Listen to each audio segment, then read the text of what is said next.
Manlain-lain na obra, pigpinta kan persons deprived of liberty kan Libmanan District Jail.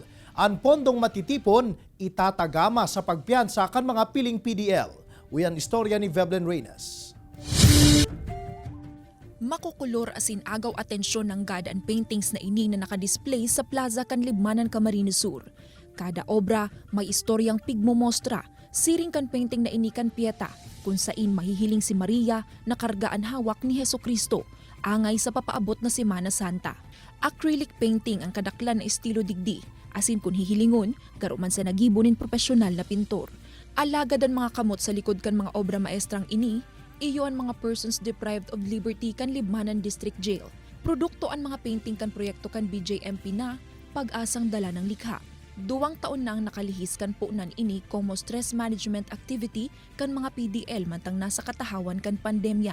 Bale, naging masaya sila kasi unang-una po, hindi kasi nila alam talaga na may talent sila lalo na sa pagdating sa pag-paint. Kasi dito lang din nila na-discover. Ang personahe kan BJMP na saruman na visual artist na si J.O. Mac Alison Calleja ang mismong nagtukdo sa mga PDL kung paano magpinta. Aki pa sa nadaa, nagpipinta na siya, asin ngunyan, ibigheras niya naman ang talento sa mga PDL na padikit-dikit na kanood, may eksperyensya man o mayo. Apwera sa acrylic painting, pinurbaran man kan mga ini ang pagpinta gamitan kape, maging soil o daga. Participative naman sila, masaya sila kasi kahit paano nabibigyan sila ng pansin, nabibigyan sila ng kahulugan, tamang kahulugan kasi nga doon sa pagpinta ma'am, nailalabas nila sa emosyon nila yung kung ano sila.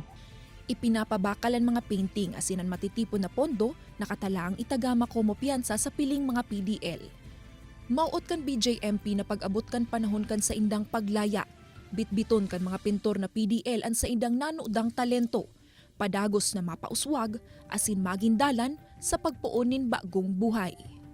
Kaibanan si Jovel Ubiso, Veblen Reynes, Balitang Bicolandia.